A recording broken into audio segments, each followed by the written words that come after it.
Welcome to the Sisters of the Shire Podcast. I'm Ashley. And I'm Abby. How are you today? I was first. Haha. Oh, yes. Oh, dang it. Wahaha. I'm doing okay. I've got a little Luna still here with me because, man, getting tonsils out is rough stuff. It is hard work, especially when you're a little person and things are tough. Yeah. And waking up 3 times last night crying is hard. It's hard for everybody involved. It's like an internal thing, but it's still kind of external. Like, I'm sure you could like almost touch it with your tongue, almost like, you know, that feeling like it's right there. I know. But like you can't like rub it to make it feel better, or, you know, like I know. Put a Band-Aid on it. Yeah, that must be so frustrating. It was so bad. She was crying so hard and in so much pain that we gave her popsicles in the middle of the night last night to help with like the intensity of the pain of her throat. I'm like, Luna, you gotta live it up. I know you're in pain right now, but what little kid gets to wake up at 2 a.m. and just go have a popsicle because their parents made them. You will eat this popsicle and you will like it. Yes. Her sweet little friends came over. I don't know if I mentioned this in the last episode. No. But her sweet friends came over to give her like a feel better thing, and they gave her unicorn ice cream that is rainbow, and it has glitter in it, like edible glitter. I think that's the one Lizzie gets. And then she got unicorn pudding that has unicorn tattoos in the packaging. Cute. And then she got mermaid and narwhal those icy ones? Yes. Yes, I bought the same ones for Lizzie. It's like the tonsillectomy kit. Girly pack. Girly pack, yeah. It was the most pink-tastic, purple spectacular, glittery package. Get well package. Right up Luna's alley. It was pretty sweet. But yeah, so we're just chilling today. We've been we're gonna watch Enchanted, and then we're gonna watch Disenchanted because I haven't seen it yet. I haven't seen it yet either. I keep meaning to. Okay. I know. Putting that on my list. It's harder that it's a live action, you know, with the littler kids. Right. So I'm like, okay, we can do this. Amy Adams is a treasure. Let's get Maya Rudolph. My favorite is James Marsden. How do you say his last name? Cyclops. Yes. Yes. Oh man, He's that guy. pretty. He's pretty. He's real and his pretty. voice is pretty. So she gets the princess aspect, and then I get James Marnson. I don't know what his last name is. I get to enjoy them.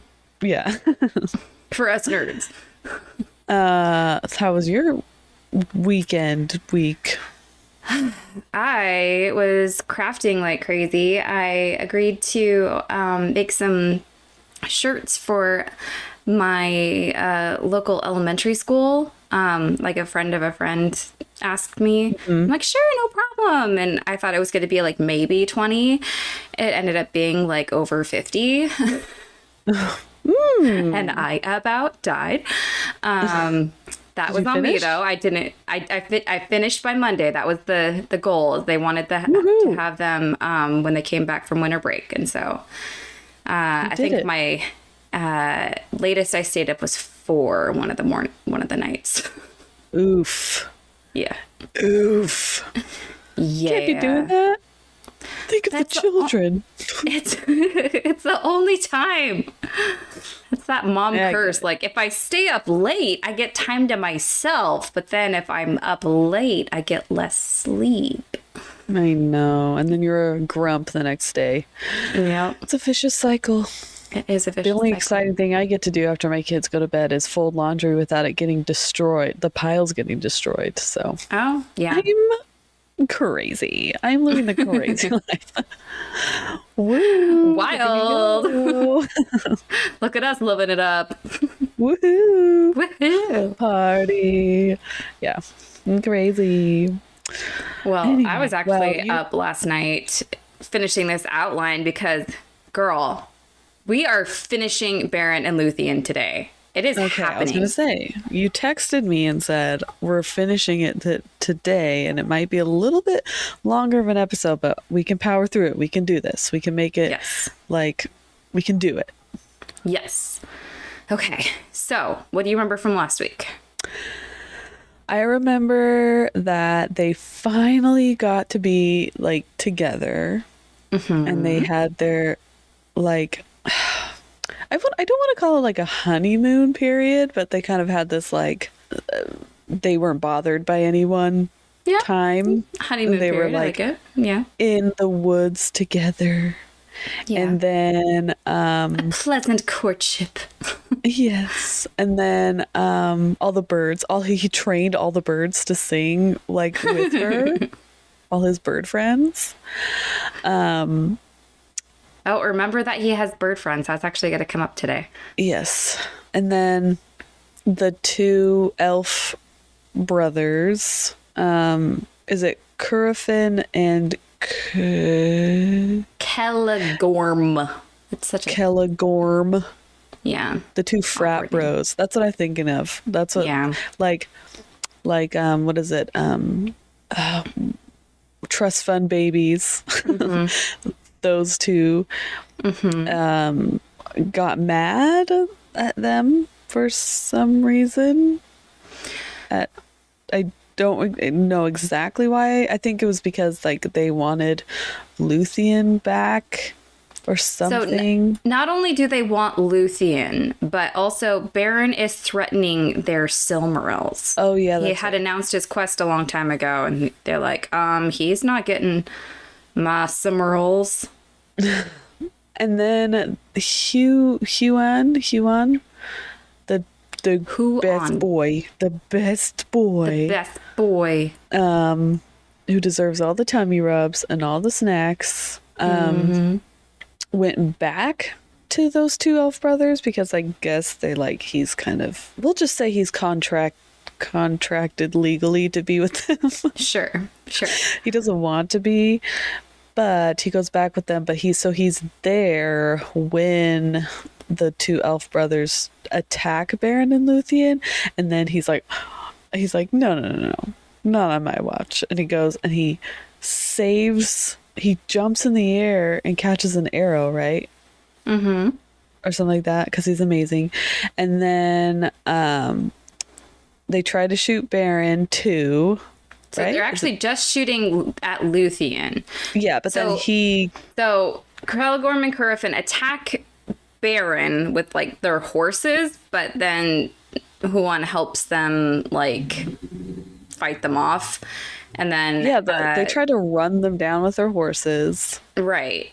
And then Beren takes their weapons and one of their horses, and this is when he gets a really cool knife called Angrist, made by the cool dwarf Telkar, who would later make Narsil. I feel like I just made a bunch of noises with my mouth. The iron or steel breaker or something. Yes, I already forgot. Yeah, but yes, let's call it that. And then just as the brothers are leaving, Curafin turns around and shoots an arrow at Luthien, because for some reason that would hurt him more, probably. Huan catches that first arrow in his mouth, and then he fires another arrow that Beren gets in the chest.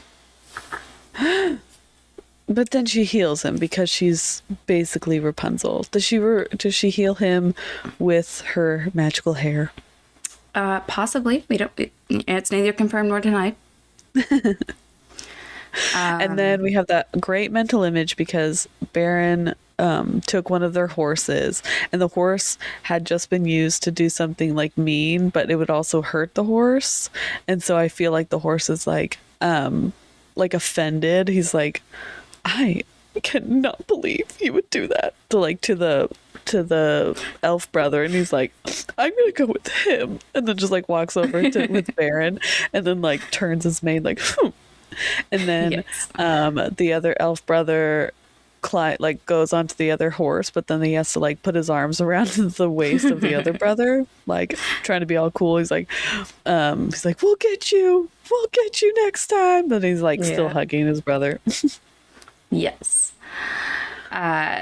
So after that, Beren gets all healed up, and they're still living in the forest, but he is still feeling this obligation to fulfill his oath. He needs to continue on the quest for the Silmaril. So after traveling back to Doriath to get Luthien to safety, he leaves her in the care of Huon, and as she sleeps, he leaves. And as he's on his journey, he sees Morgoth's fortress of Angband in the distance. He starts feeling this huge weight of this quest, and he starts to sing a song. And he sings so loud, he doesn't care who hears him. He's just desperate. He's very sad, but knows he has to do this. And that's actually where we left things. Before my computer went, yes. Subtitle. I apologize again to our listeners. I haven't heard how Ashley edited it, but last episode my computer freaked out and was yelling at me, and it was just not cool, and I was freaking out. I was freaking out. My computer was freaking out. I don't know. And I was just like, what is happening? Yes. Okay, so, but I think we did okay, though. Assured that everything is going to be fine. Yes. Okay, are you ready for this week? Yes. Okay. So, Beren, he had just sang his song. He's just kind of like bracing himself for this quest. He's kind of pumping himself up. Like, okay. Is it like the song in the second Frozen that he's lost in the woods? Yes, Kristoff sings. Oh my gosh, but it's Huon or his horse or something. Yes. Huon wasn't there, but that's a funny image in my brain. Okay, so you know who did hear Beren's song, though? Luthien did, because she, at that moment, was running.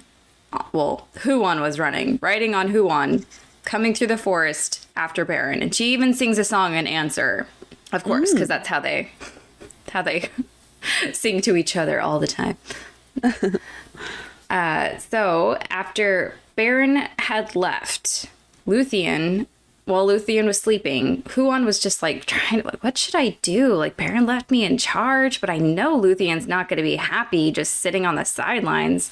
So he wakes her up, and he doesn't use one of his talking tokens, but somehow he's like, okay, you get on me, we go after Beren. Like, he sign language it. Yeah. Yeah. He does it in like, he's like a Navy SEAL, like with the hand motions.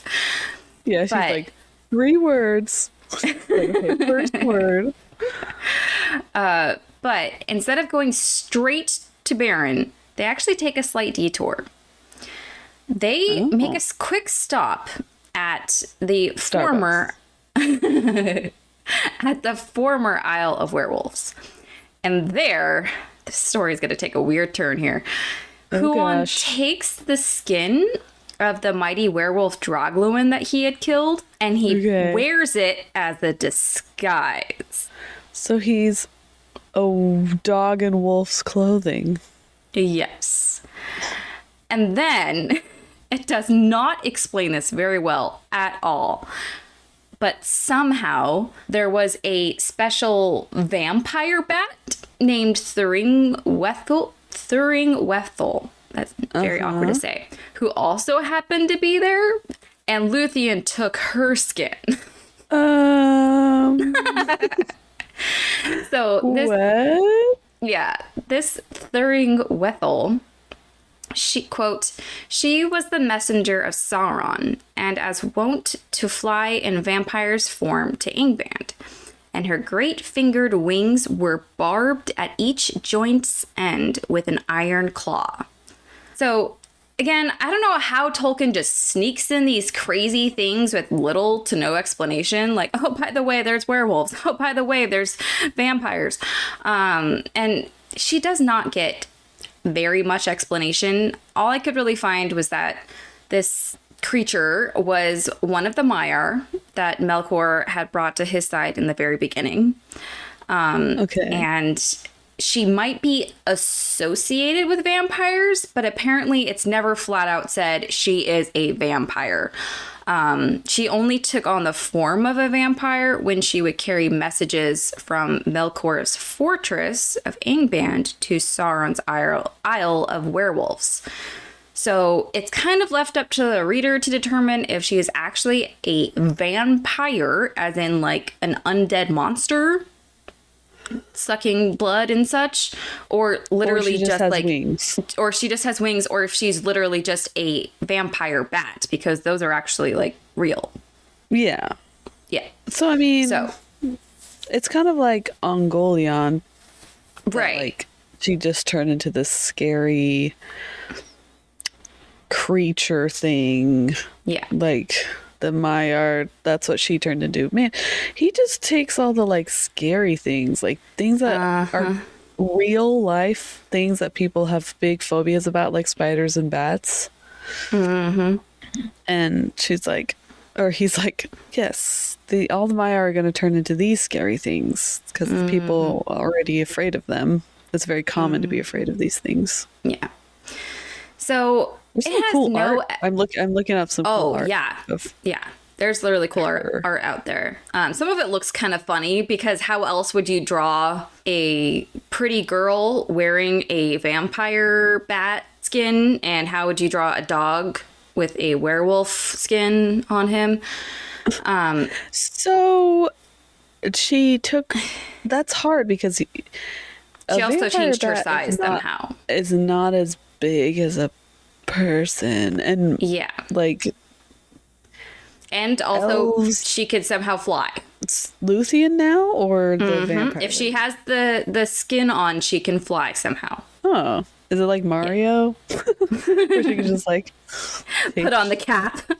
yeah, just like I can fly. So again, it doesn't explain at all, like if she was there when Luthien originally like took over the tower and she died. It doesn't say if she was like hanging out there, like waiting for someone to come, like waiting for Sauron to come back or something. It doesn't say if she killed her. It doesn't say how she got the skin.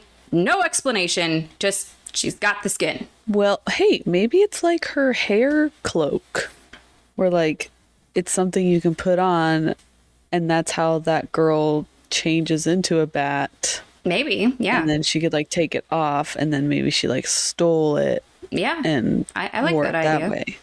Yeah, I like it. Because I don't see her like murdering this thing. Right. Yeah. And then taking the skin of it, because that's how she would have to do that. Like, Yeah. if it was Well, she dead. probably had Huon just do it, but anyway. Yeah. So, anyways, quote, clad in these dreadful garments, Huon and Luthien ran through Tar Nu Fuin, and all things fled before them. Tar Nu Fuin being the creepy forest, Dorthonian that Beren grew up in, the creepy forest from Snow White, the kind of, nearby creepy forest.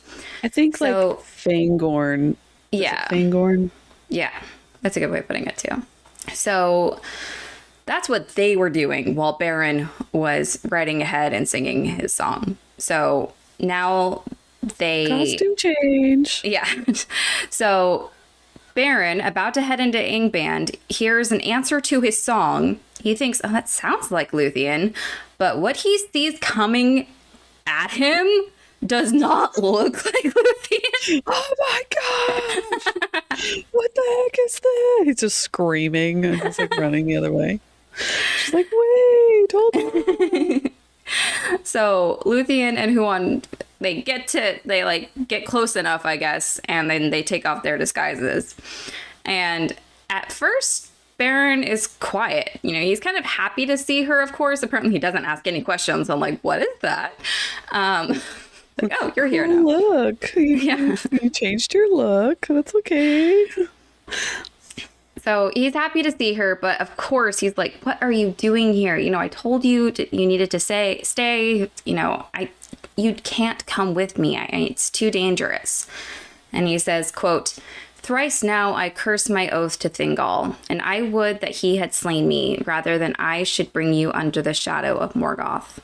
You know, So he's actually really... Does he know his daughter is in peril at all? We'll get to him later. Okay. Because, yeah, it's a whole thing. So this is when Huon uses his second talking token, and he says... Remember, this is the voice of Idris Elba, not me. Pretend I'm Idris Elba. Quote, "From the shadow of death, you can no longer save Luthien, for by her love, she is now subject to it. You can turn from your fate and lead her into exile, seeking peace in vain while your life lasts. But if you will not deny your doom, then either Luthien, being forsaken, must assuredly die alone.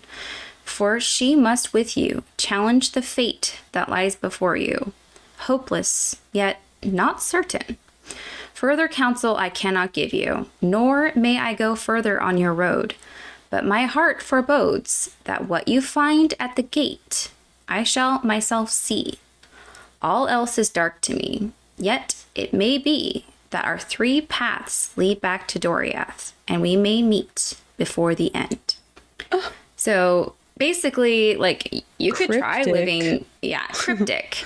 So you could try not doing this quest, but, you know, how would you... would you be happy with yourself, sir? And you can't... How could you live with yourself? But you can't keep trying to leave Luthien behind. Like, her fate is tied to you. She's gonna come with you. And then he's also saying that he can't go with them on their quest. So Huon is not gonna go. But he foresees that something is gonna happen at the gate of Angband that is gonna come up again with Huon. Okay. And he's also foreseeing, because apparently he can foresee things, that they will probably meet again. I hope. Yeah. He's such a good boy, and he helps out. Yeah. So with Luthien's insistence and Huon's counsel, Beren is finally convinced, okay, we need to do this together. All right. And somehow... Let's do this thing. Somehow, through Huon's dog-like perspective and Luthien's magic, they move the skin from Huon of Drogluin onto Beren. So, how? Yeah. Quote, "Beren became in all things like a werewolf to look upon, save that in his eyes there shone a spirit grim indeed, but clean. And horror was in his glance as he saw upon his flank a bat-like creature clinging with creased wings. Then, howling under the moon, he leaped down the hill, and the bat wheeled and flittered above him." So he got turned into a werewolf. And by some magic. And then happened Luthien still has the bat. And then the most epic heavy metal song of them just like riding in as a bat and a werewolf, and they're in love. And, you know, I couldn't help but think, you know, if the beginning origins of this story had some Rapunzel vibes, where on earth did he get this idea? Yes. So, he's like, and then they went into their goth phase. So we have Beren and Luthien in their disguises of a werewolf and a vampire bat. And like you said, they have the heavy metal montage of them running and flying. And they arrive at the gates of Angband. Quote, black chasms opened beside the road, whence forms of writhing serpents issued. Before them was the impregnable gate, an arch wide and dark at the foot of the mountain. Above it reared a 1,000-foot precipice. So, a bit daunting. Dang, intimidating. Uh-huh. And as they approach the gate, they're surprised to find it has a single guard. And not just any guard. Because apparently, word had come to Morgoth that something was going on among the princes of the elves. He didn't know what exactly, but that combined with apparently the constant baying of Huon in the forest. I wasn't aware he was constantly baying in the forest, but apparently he was.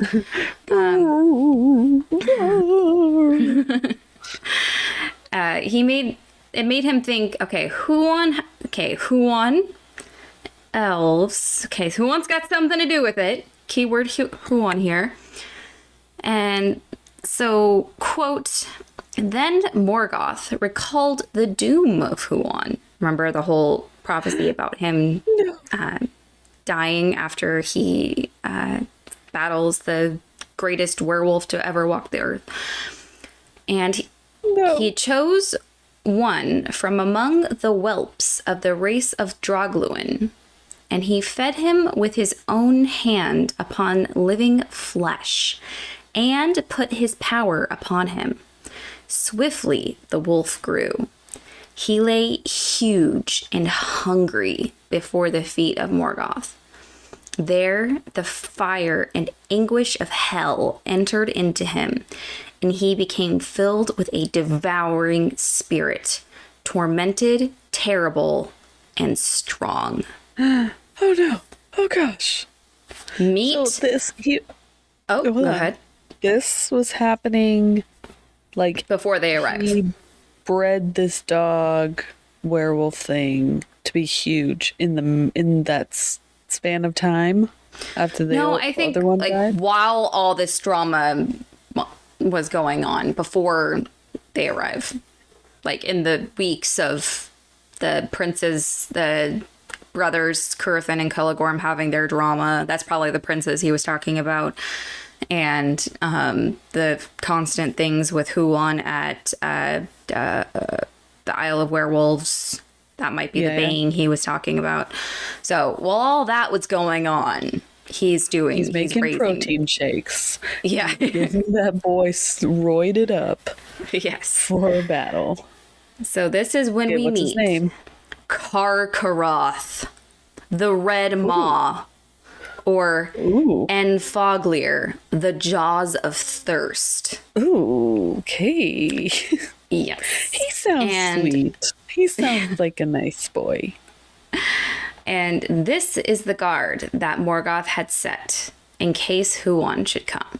But, of course, Huon's not there.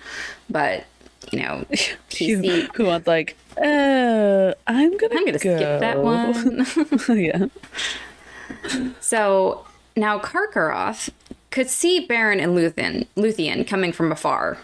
But as they were in the disguises of Drogluin and Thuringwethil, Karkaroth was kind of confused because he's like, wait, I thought you were dead. Yeah. Papa? Is that you?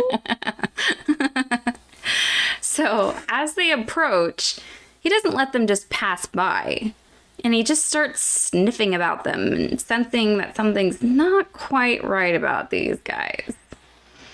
And this is when Luthien casts off her disguise, and with her power, she stood in front of Karkaroth. Quote, she had stood forth small before the might of Karkaroth, but radiant and terrible. Lifting up her hand, she commanded him to sleep, saying, O woe-begotten spirit, fall now into dark oblivion and forget for a while the dreadful doom of life. And Karkaroth was felled, as though lightning had smitten him. Whoa. Do you think Morgoth's like, dang it! I just made him! Come on! Well, he just is asleep. He's asleep. Yeah. He's not dead. So, with Karkaroth asleep, Beren and Luthien creep past him and through the gates of Angband, down a labyrinth of stairs. Quote, and together wrought the greatest deed that has been dared by elves or men. For they came to the seat of Morgoth in his nethermost hall that was upheld by horror, lit by fire, and filled with weapons of death and torment. There, Beren slunk in wolf's form beneath his throne, but Luthien was stripped of her disguise by the will of Morgoth, and he bent his gaze upon her. She was not daunted by his eyes, and she named her own name and offered her service to sing before him after the manner of a minstrel. Then Morgoth, looking upon her beauty, conceived in his thought an evil lust and a design more dark than any that had yet come into his heart since he fled from Valinor. Thus, he was beguiled by his own malice, for he watched her, leaving her free for a while, and taking secret pleasure in his thought. Then, suddenly, she eluded his sight, and out of the shadows began a song of such surpassing loveliness and of such blinding power that he listened perforce, and a blindness came upon him as his eyes roamed to and fro, seeking her. Dang, how hot was Luthien, man? Right? Like, Just got all these men. Every man's type. dang. So this description of Morgoth's lust and dark designs, it's like the darkest I've ever read from Tolkien. Like, it seriously sounds like a serial killer stalking his prey. Like, it's just so evil. Ugh. No thanks. No thank you, please. I think that it's amazing writing. Oh, yeah. We would both feel like, ugh, like, I don't enjoy that. Yeah. But it's also crazy how she's like, I'm fine. She's like, I got this. Like, I can. By the way, my name is Luthien, and I'm like a really good singer. You probably heard of me. No, we won't talk down. She's amazing. She is amazing. Sorry. No. She's not a dumb blonde. Like, so hardcore. Yeah, you can know my name. Know it. Yeah, like, just walk up to Morgoth, who has caused so much destruction of, like, the physical planet that they live on. Oh, and is think insane of to me. Yeah. For her to just feel like, this is me. Like, you do not scare me. Like, yeah. Well, and also think of right all the pretty artworks I've been posting of Luthien. Just this beautiful elf, fair skin, dark hair, just loveliness.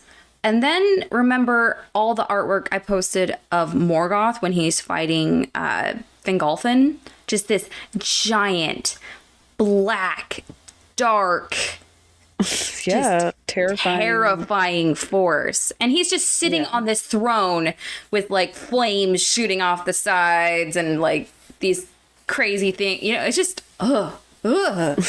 And she's like, I am not. It's like in Home Alone when he's like, I'm not afraid of you anymore. I'm not afraid of you anymore. Okay. It's power of love, baby.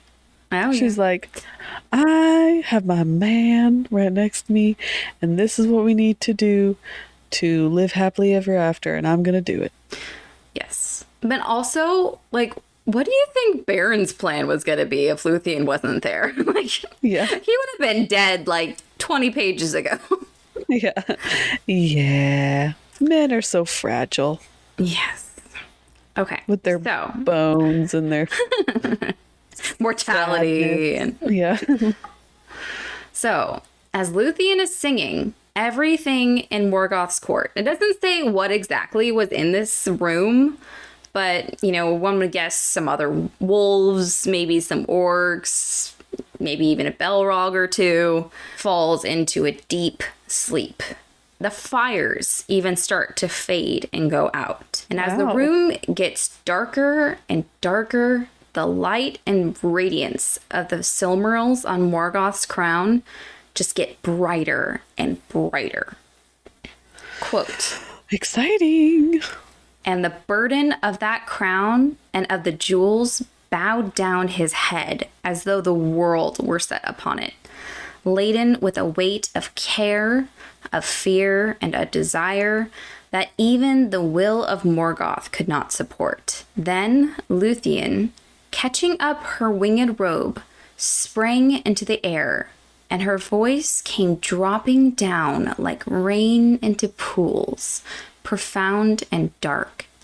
She cast her cloak before his eyes and set upon him a dream, dark as the outer void where once he walked alone. Suddenly, he fell as a hill sliding in avalanche and hurled like thunder from his throne, lay prone upon the floors of hell. The iron crown rolled, echoing from his head. All things were still. Wow.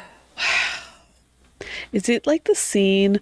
What's that scene in Lord of the Rings when the ring is falling in slow motion and it's like dunk, dunk, dunk? Yeah. You know that scene?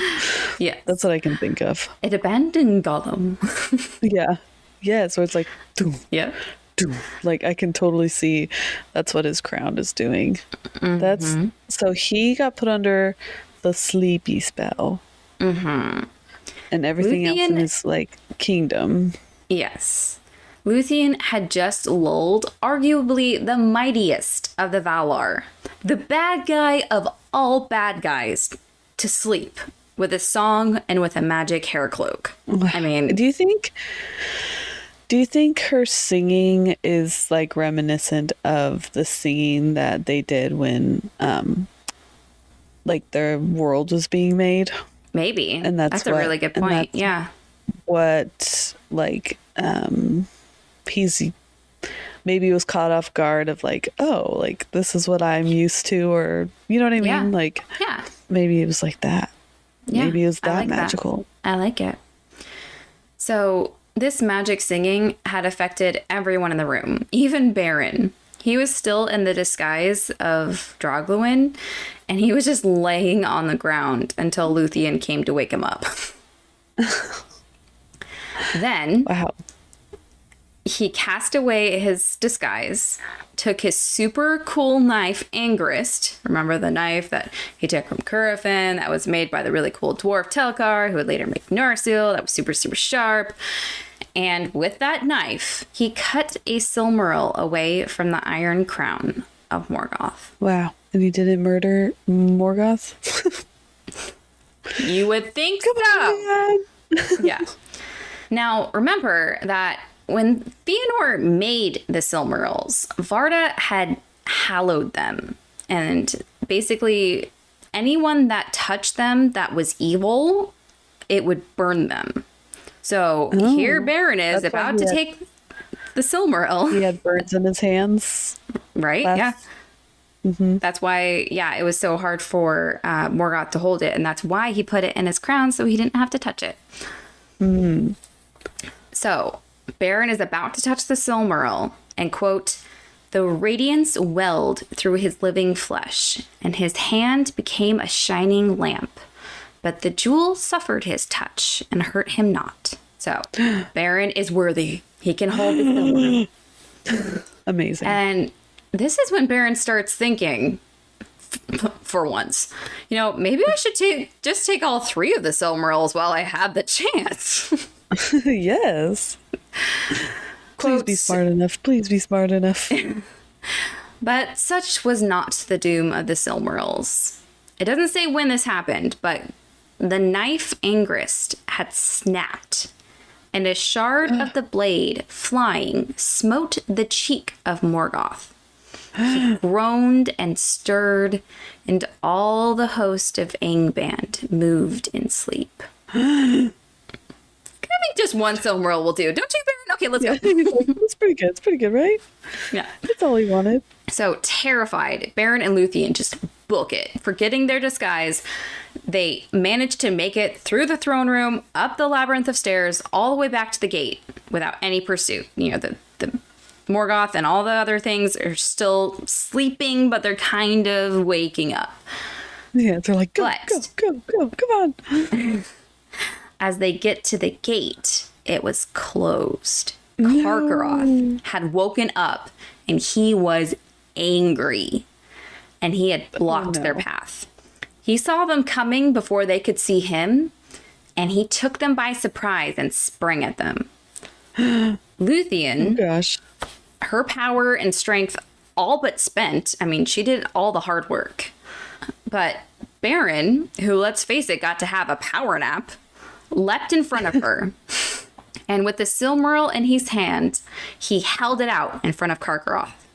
Okay. For a second, it made him hesitate.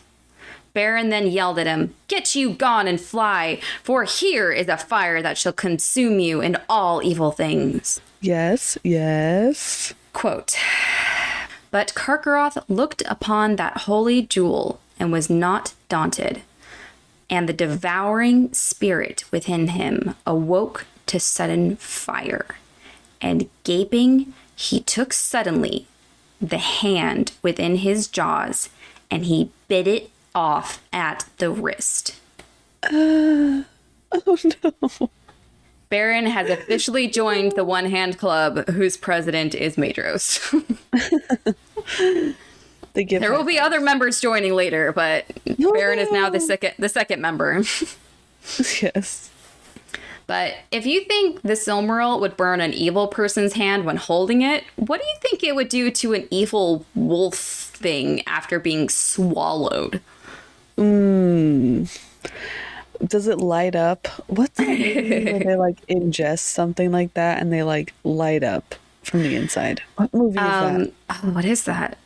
I cannot. And it think like what that- shines through them. Oh my gosh, that's gonna bother me. Keep going. For some reason, The Simpsons was the first thing to come into my brain, but that's not it.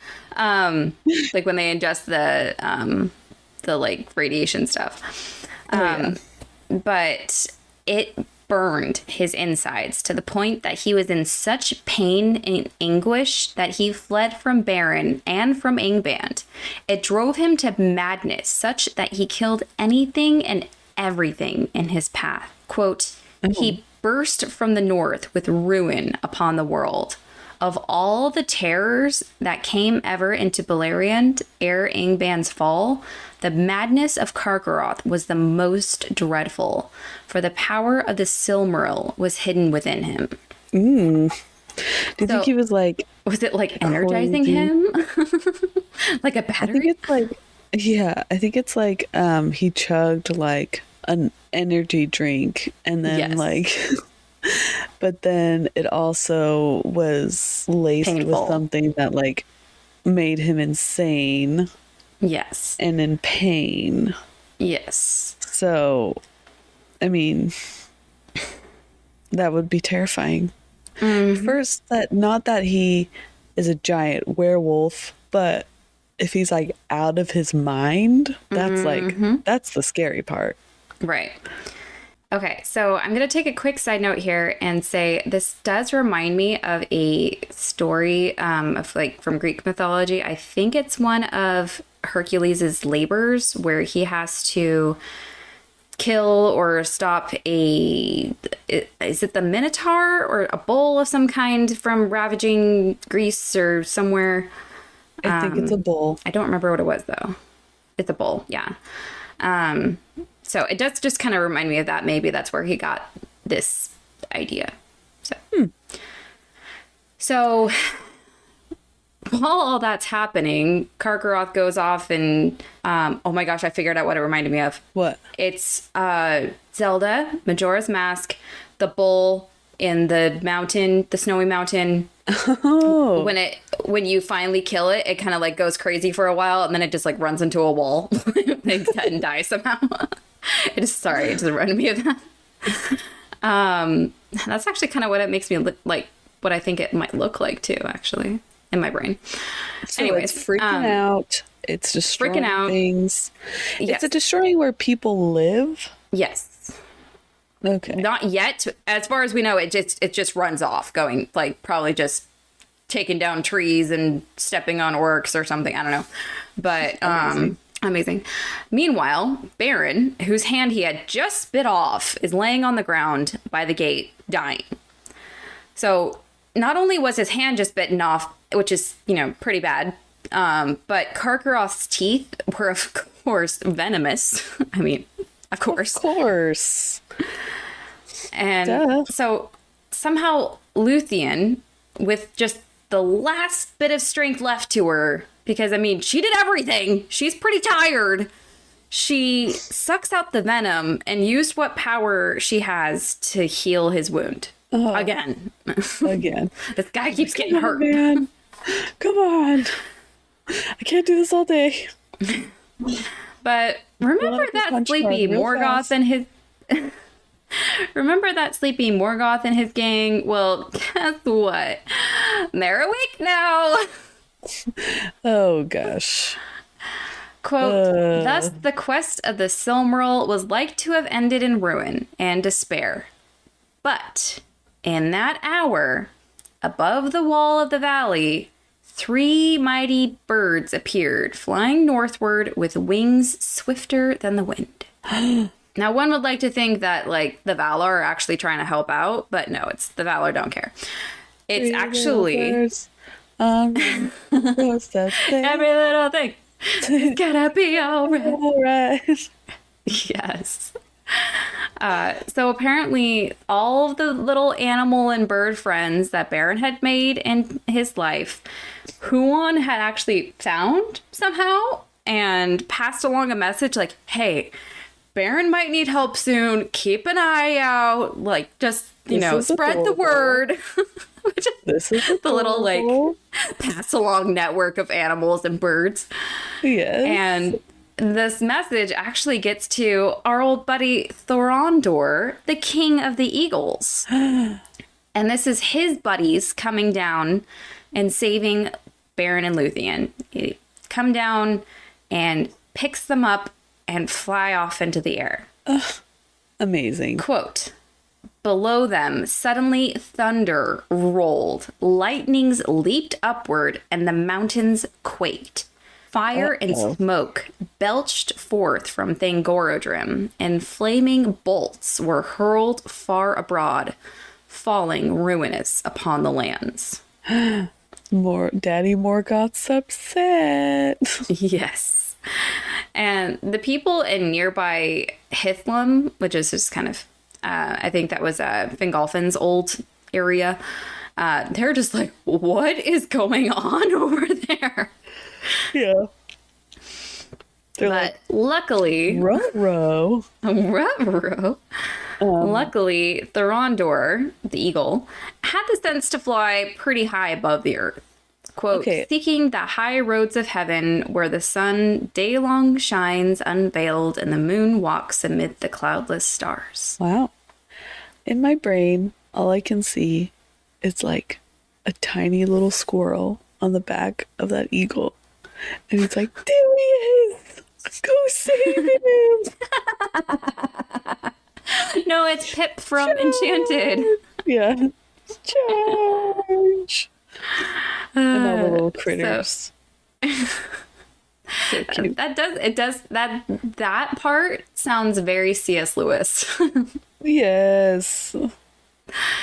So cute. So they're flying out of Angband and they're, passing a lot of lands underneath them, including somehow Gondolin. It just briefly mentions oh yeah, Luthien could probably see Gondolin down below, but she's not really having the wherewithal to be oh, what's that? She's more worried about Beren because despite being carried off in the air by an eagle, he hasn't said a word and he doesn't even open his eyes. He's not looking too good.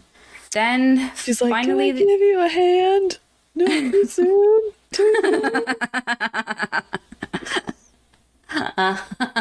Yeah, the eagle says that. The eagle says that Yes. when he comes down. He's like, need a Yes. hand. And she's like Yes. doing the like cut it out thing with like Yeah, like her hand in her throat. Like, no, Yeah. no, no. So the eagle set them down upon the borders of Doriath, which coincidentally is actually right where Beren had departed Luthien while she was sleeping in the first place. I don't know how they know this spot. And somehow Huon also knows that this is where they're going to meet up. And together, Huon and Luthien are able to start healing Beren. But it's not as simple of a wound like the one Curufin had given to Beren with an arrow. Remember, this wound was from a huge, evil, poisonous werewolf. And his teethers. And his teethers. Quote, long Beren lay, and his spirit wandered upon the dark borders of death. Then, suddenly, when her hope was almost spent, he woke again, and looked up, seeing leaves against the sky, and he heard beneath the leaves, singing soft and slow beside him, Luthien Tynuviel. Aww. So I actually just thought of something. So I'm always trying to think of where did Tolkien get this idea. You know, Tolkien had, what's it called? Flashbacks. No, rebouts, recurrent. When you get a disease over and over again. I can't. What is it called? He had another bout, I'll just say until I think of the word, of that trench fever that he got from the war. Okay. So like maybe this was kind of a scene that had happened where he was kind of in this like fever delirium, and he just like one day had woken up and like maybe Edith was singing to him. Aww. I can totally like see that scene happening. Yeah. So forever after, Beren was named Er Camion, or the One-Handed. Oh man, why couldn't they Yeah. have a cooler name like Werewolf Slayer or Right? something like that? Not like you lost your hand. Cool, that's your name. Yeah. From now on. What's your one weakness? What's your one Yeah. fault? And the pain and suffering he had endured through this whole ordeal was pretty evident on his face throughout this healing process. But through Luthien's power and love, she finally manages to heal him. Aw. And again, they stay together in the forest for a while, just, you know, taking their time, slowly, you know, recouping from their crazy adventure. Luthien was pretty content to live in the forest. She's like, you know, I'm fine just staying here, you know, forget my family, forget my previous life, forget being a princess, you know, as long as I'm here with you, I'm happy. But Beren, bound by his freaking oath, Bound by his honor. quote, for he held by the law of men, deeming it perilous to set at naught the will of the Father. And it seemed also to him unfit that one so royal and fair as Luthien should always live in the woods without home or honor. Like, she doesn't deserve this. She deserves, you know, all of the finest things in the world. I guess. So, after some persuading from Beren, Luthien did agree to return together to her home in Doriath. Okay. But upon their return, they actually found things to be in Doriath pretty bad. The people were just stricken by grief. They thought they'd lost Luthien for who knows how long. This has been going on since she was, since she escaped from her treehouse Tower. prison. Daeron, the minstrel that was friend zoned by Luthien, that was hopelessly in love with her, he actually tried to go out looking for her by himself and never returned. Oh no. Yeah. And Does without he feel bad Luthien, because he got her locked up in a tower? you would think so. Maybe he does. Derek from the band. And speaking of the band, you know, Luthien and, you know, Daeron's music was a big part of the happiness of the kingdom. And without Luthien, without the music, wasn't much cause to be happy. And of course, the king was also kind of freaking out. You know, he is at a loss of what to do. He's like, my treehouse prison didn't work. What do I do now? And you would think, like, and his wife he tries was to like, turn. this is all your fault. You're the one who sent her away. You would think so, but he actually turns to Melian for answers. And you're like, you see the future. What do I do? And he's like, nope, you got to be patient. Let's wait for things to play out till their end. But if you remember, Thingol does have some idea of what has been going on, because when Celegorm and Curufin kidnapped Luthien, they sent a message to Thingol stating that Finrod and Beren were dead and that Celegorm was planning on ransoming Beren and Luthien. Oh. So when he got that message, he didn't take the news well.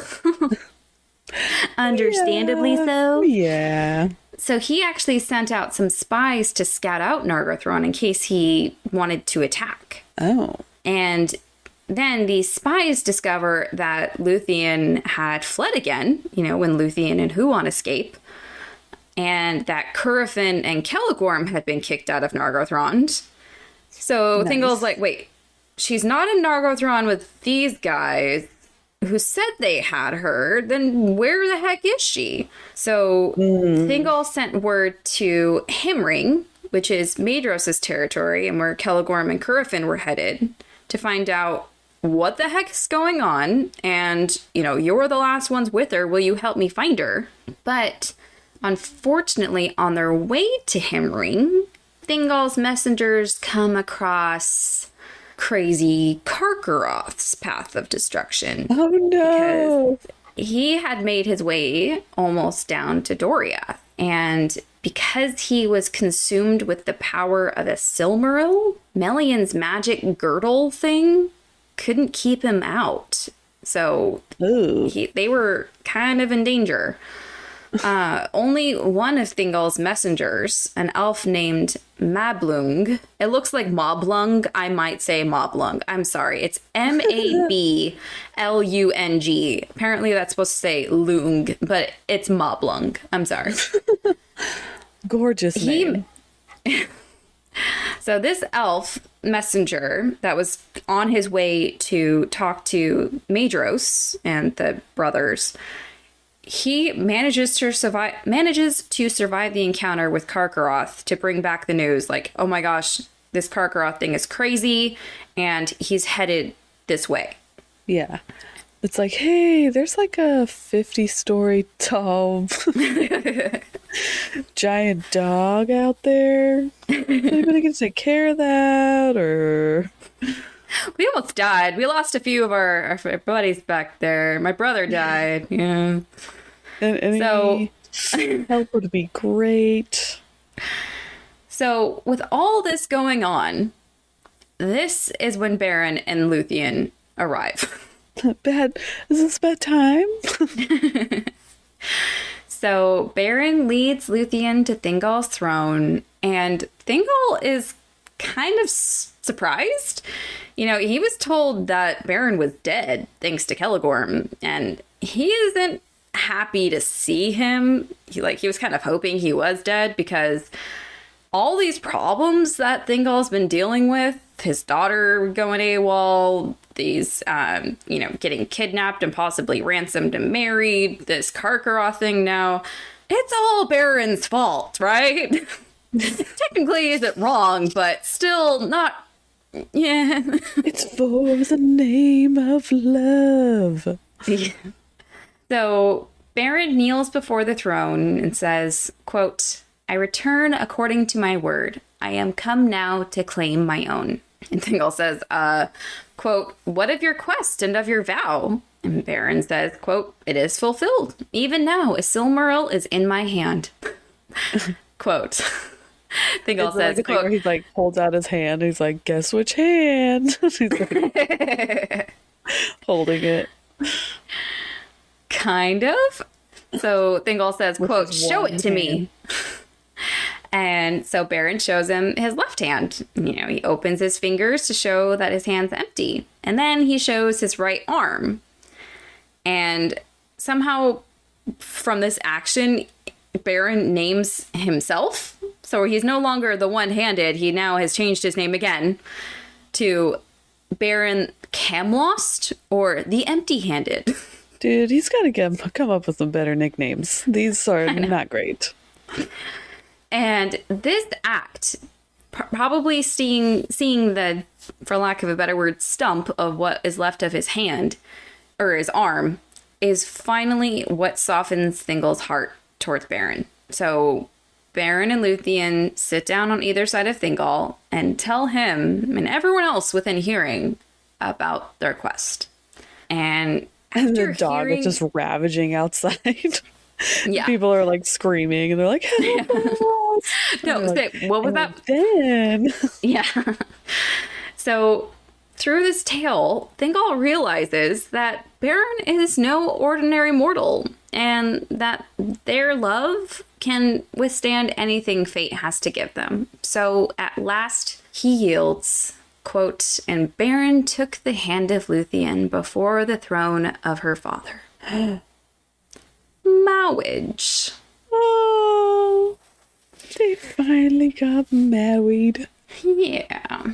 Aw. So kind of like you were saying, you know, they're joyous. They got married. They're finally got their princess back. But yeah, there still is a rampaging Karkaroth nearby, and now they've learned what's making him crazy is the Silmaril, and they're kind of daunted. Like, so he's got a Silmaril. Those things are like kind of powerful, right? Like, what could we possibly do to stop it? And this is when Beren takes on one of those honor oath obligations. And he's like, you know what? I guess my quest isn't yet completed. Luthien's like, come on! Yeah. Dang it! We just got married! So this is when he creates a hunting party that's going to hunt down Karkaroth. And I love this description of the hunting party because they give everyone their nicknames. Cool. I feel like it's one of those like montages where they're like introducing like the character, and it's like introducing Huan, the Hound of Valinor. Yeah. And it's got theme music coming in. Yeah. Yeah. So we have Huan, the Hound of Valinor, Moblung, sorry, that's his name in my brain, of the Heavy Hand. Is there a hand theme going to be going on here? Just to make fun of Beren. There's a backstory with this heavy hand thing, but I will tell you at the end, or if you care. Beleg Strongbow, who we met a long time ago. Okay. He was the guy that helped with the axes. Oh, yes. A long time ago. Then, of course, Beren, the Empty-Handed, and King Thingol, who doesn't get a nickname because he is, the king. Maybe Luthien he has some nicknames, but they can't say it in front of him because they say it behind his back. Thingol, the drama king, queen. Yeah. Luthien actually opts to stay back in Menegroth, which is kind of surprising. It's a, interesting move considering all of her frequent insistence of staying with Beren, but for this one thing, she decides to stay back. Although, she wants to really take a shower. Yeah. Quote, a dark shadow fell upon her, and it seemed to her that the sun had sickened and turned black. Whoa. Yeah, that can't be a good sign. No. So this hunting party, they're looking for Karkaroth, they're looking, and then they finally come across him, and he's drinking water from a river. As they get closer, though, Karkaroth seems to kind of sense their presence, and he draws back further into a valley, kind of hiding himself. So the hunting party decides to kind of spread out and kind of fence him in and just kind of wait for him to come out. So time passes. They're waiting, and Thingol and Beren suddenly realize, where's Huan? Apparently, Huan had grown impatient and had gone ahead thinking to draw Karkaroth out of his hiding place. But somehow, drinking from the river had eased some of the fire of Karkaroth's madness somehow. So he's got a bit of his brain back, and he uses that brain to manage to slip past Huon, and from behind some bushes, he leaps towards King Thingol. Beren quickly goes on the attack, goes at him with his spear, but Karkaroth sweeps it aside and attacks Beren, biting at his chest. Then, Huon leaps onto Karkaroth's back, quote, and they fell together fighting bitterly, and no battle of wolf and hound has been like to it. For in the baying of Huon was heard the voice of the horns of Arome, and the wrath of the Valar. But in the howls of Karkaroth was the hate of Morgoth, and malice crueler than teeth of steel. And the rocks were rent by their clamor and fell from on high. There they fought to the death. Oh no, not the goodest boy. Yeah. So this major battle is happening. Hound versus wolf. Essence of Valar versus essence of Morgoth. And I can't even imagine what that must sound like, because I'm not sure if you've ever heard dogs fighting. It's terrifying. Yes. But and if they're big enough to like knock over trees and stuff, I'd be like, ah. Yeah. But Thingol isn't actually even giving this battle his attention, because he actually goes straight for Beren, seeing that Karkaroth's attack to his chest has left him pretty badly wounded. Again. Come on, man. Quote, Huon in that hour slew Karkaroth, but there in the woven woods of Doriath, his own doom, long spoken, was fulfilled, and he was wounded mortally, and the venom of Morgoth entered into him. Then he came, and falling beside Beren, spoke for the third time with words, and he bade Beren farewell before he died. Beren spoke not, but laid his hand upon the head of the hound, and so they parted. R.I.P. Huon. No, why am I more upset about this? Boy, in all of Arda. Yeah. Out of any other death so far. This one hurt? Yeah. Mm-hmm. Oh. So the others in the hunting party, Moblung and Beleg, now come rushing to their king's aid. Where were you? Yeah. But when they see what's going on, Beren mortally wounded and Huon's dead body next to him, they just start weeping. Oh. And then... You know that face that Legolas gives when he sees Boromir dying? Yeah. Yeah. Where he's like, that's what I'm thinking of. That's what they look like. I'm thinking more of Bilbo's face when he's by Thorin's. Oh my gosh, don't even get me started on that. That makes me when he's bad. On the like tomb. Yeah. Yes. Okay. So anyways, so Moblung takes a knife to Karkaroth's belly, and inside his body he was nearly consumed as with a fire. I can't even imagine, like just black and just like crispy, but like inside somehow. And Beren's hand was unfortunately gone, no doubt also burnt up. But the Silmaril was still inside. Moblung quickly retrieves it, and in case you were wondering where he got the heavy hand, apparently he dropped the Silmaril because it was really heavy or something. Like... That was one theory of how he got that name. It could have been from something else, but that was one theory. It's like in Big Hero 6 when they call the guy Wasabi. He's like, I dropped wasabi on my shirt one time.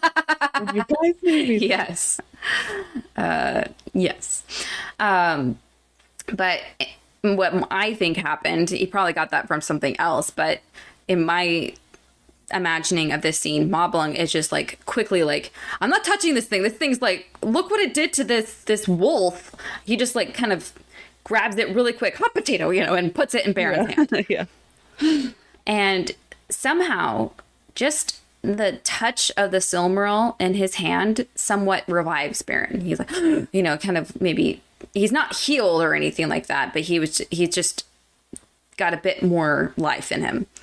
Okay. And Beren holds the Silmaril out to Thingol, saying, quote, "Now is the quest achieved and my doom full wrought." Oh no.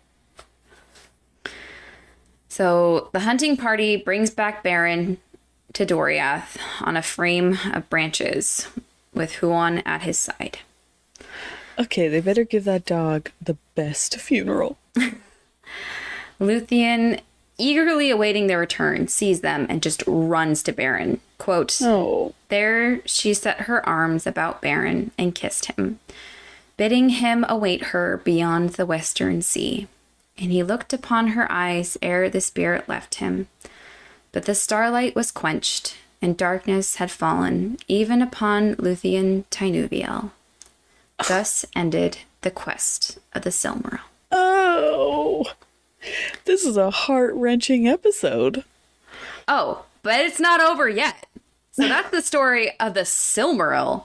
But remember that song, The Lay of Luthien? That's not over yet. Okay. So we're going to continue just a little bit longer. So Beren's spirit is waiting in the halls of Mandos. Remember, that's kind of their afterlife. Just as Luthien had asked, he's waiting. He's not willing to leave the world until Luthien has come to say her last farewell. Because apparently, it wasn't really specified before, but apparently when men die, they go to the halls of Mandos, and then they are set out on the, quote, outer sea, never to return. I don't know if that means on a boat or just they're floating on the water. I don't know. But and I'll post this map later. So if you're looking at a map of Valinor, all the stuff that usually happens in Valinor is on the east coast. The halls of Mandos are on the far west coast. And the sea beyond that is called the outer sea. Okay. So when men die, they go to the halls of Mandos, and then they go to this outer sea that apparently just goes on forever and ever. We don't know what's beyond it. But when elves die, they go to the halls of Mandos, and according to some things, this makes no sense to me, and I would love some more information if someone knows it. According to my Encyclopedia of Arda, my Bible of Arda that I use when I am making these outlines and such, when elves die, they go to the halls of Mandos, or the halls of waiting, and after a time, they can be re-embodied and return from their halls to Valinor. Not Middle Earth. They won't go back to Middle Earth, but they could go back to Valinor. I believe so. That's what I understand. So like when Finrod died and he talked about walking with his father in Valinor, that's what I think happened. Okay. So I mean, that doesn't sound so bad. No, for elves, but for men, they're kind of screwed, but So Beren is waiting there for Luthien. Luthien's spirit took a while to leave her body. Imagine she was a pretty strong body, given all the power and, strength that she had. But when the spirit finally left, quote, her body lay like a flower that is suddenly cut off and lies for a while unwithered on the grass. Luthien came to the halls of Mandos, where are the appointed place of the Eldar, beyond the mansions of the west, Valinor, upon the confines of the world. There those that wait sit in the shadow of their thought, but her beauty was more than their beauty, and her sorrow deeper than their sorrows, and she knelt before Mandos and sang to him. The Song of Luthien before Mandos was the song most fair that ever in words was woven, and the song most sorrowful that ever the world shall hear. For Luthien wove two themes of words, of the sorrow of the Eldar and the grief of men, of the two kindreds that were made by Ilúvatar to dwell in Arda. And as she knelt before him, her tears fell upon his feet like rain upon the stones, and Mandos was moved to pity, who never before was so moved, nor has been since. Please tell me you took pity on them and let Beren go with her.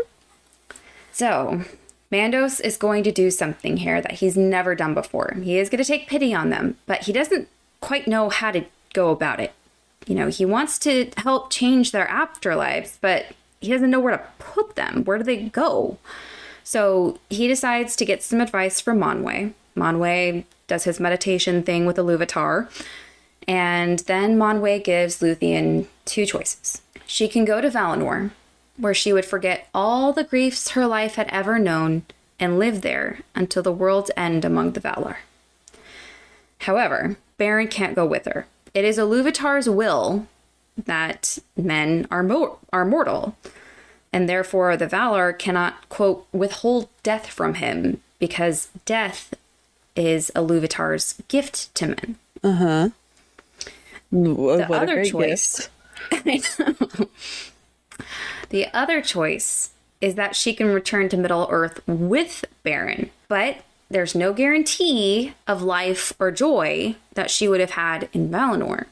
So she would also have to become immortal, which means she would eventually die. And when she does, her spirit won't go back to the halls of Mandos in Valinor. It just will leave forever. And, quote, her beauty become only a memory and song. So those are her two choices. She only gets but she doesn't get to go with Beren anywhere? So she could go to Beren to Middle-earth, but as a mortal. So she's taking the chance if poisonous snakes bites her, if, something happens, that's it. That she doesn't get a second chance. Yeah. She is immortal now. And, there's no guarantee that she'll be happy. In Valinor, life is happy and life is immortal. So does she choose mortality with Beren in Middle-earth with all the perils that it could bring? Or does she choose the easy life in Valinor where everything is happy and good, but without Beren? Ooh, that's hard. Quote, this doom she chose, forsaking the blessed realm, Valinor, and putting aside all claim to kinship with those that dwell there, the elves, that thus whatever grief might lie in wait, the fates of Beren and Luthien might be joined. So it was alone of the Eldar. She has died indeed, and left the world long ago. Yet in her choice, the two kindreds, elves and men, have been joined, and she is the forerunner of many in whom the Eldar see yet, though all the world is changed, the likeness of Luthien the beloved, whom they have lost. Aww. So she chose a mortal life with Beren. Oh. So we started this very long but beautiful story with one of Tolkien's letters.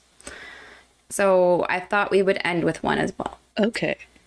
In another letter to his son Michael, known as letter 332 if you want to look it up, dated January of 1972. Remember, his wife died in 1971.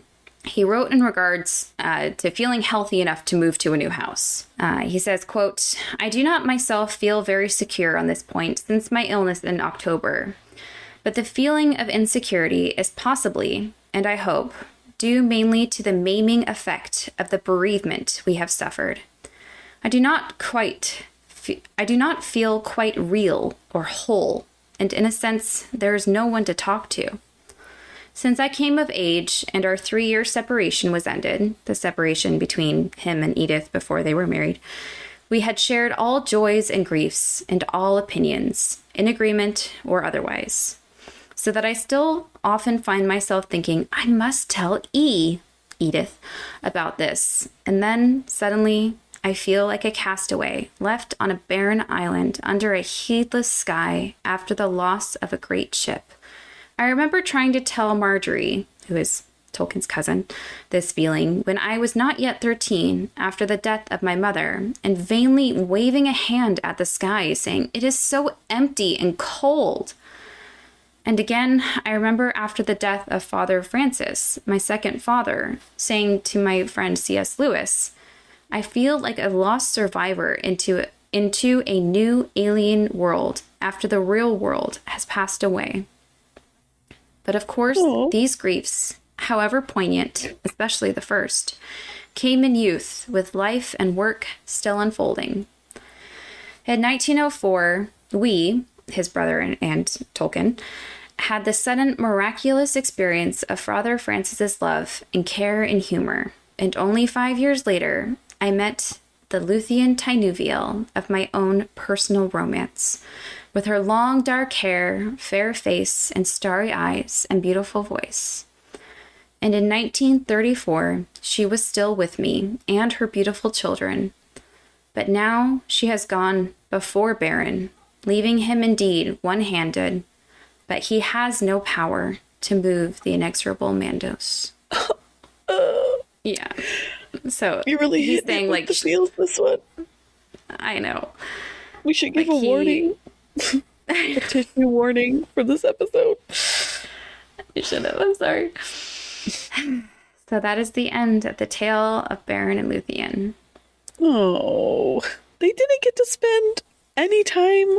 Well, they don't really say how long they were in the forest together, but I'm hoping it was a long time that they got to spend together, because in this timeline, it's like, I hate that. I mean, I hope it's not horrible and it would puts it down, but like when, like, it's that situation of like, they finally get to be together and then they die. And it's like, they didn't get to be together. They didn't get to live a long, happy life. And so they actually, they do. So she decides to choose a mortal life with Beren, and they go back to Middle Earth together. I know, but I'm saying, like, and in the beginning of the story, we do get to hear a little bit about their life together. Okay. Next chapter. Like when they could have just had a happy life and not have all this turmoil and not have to almost die 3 times. Yeah. Had both hands. I don't know. Well, thanks for teaching me today. You're welcome. So if you're not crying like Abby, be sure to follow us on Instagram at Sisters of the Shire Podcast. We have over 2,200 plays. Yay! Woo! Thank you. And I counted up all the countries yesterday. We have listeners from over 39 different countries. It's a lot of countries, people. Wow. Awesome. Thanks, you guys. Yeah. And please be sure to rate us. Rate us, please, please, please. Whatever platform you listen to your podcasts on. And if you are a Spotify listener, I'm not sure how it works on your end, but there are questions that are posted with each episode. Like, what did you think of this episode? And things like that. Please answer. We'd love to hear some feedback. Please be nice, but yes, we'd love feedback. Well, it's been fun for you breaking my heart this whole episode. Yeah. But so go. I'm excited for go watch Enchanted. Yes. Okay. I've been dreaming of a true lost kiss. Yeah. Well, thank you guys for joining us today and listening, and we hope that you have tissues for this episode. We'll put a warning on our Instagram when we say that this episode's coming out, and say, have a tissue box ready. And I hope you guys have a great week, and I apologize again for last episode for my stupid computer, but we'll see if it works out. Like I said, I haven't heard how Ashley edited that, but I'm sure she did a great job. I just left all of myself. It's okay. It's okay. Stay healthy. We love you. And we'll see you next week. Bye. Bye.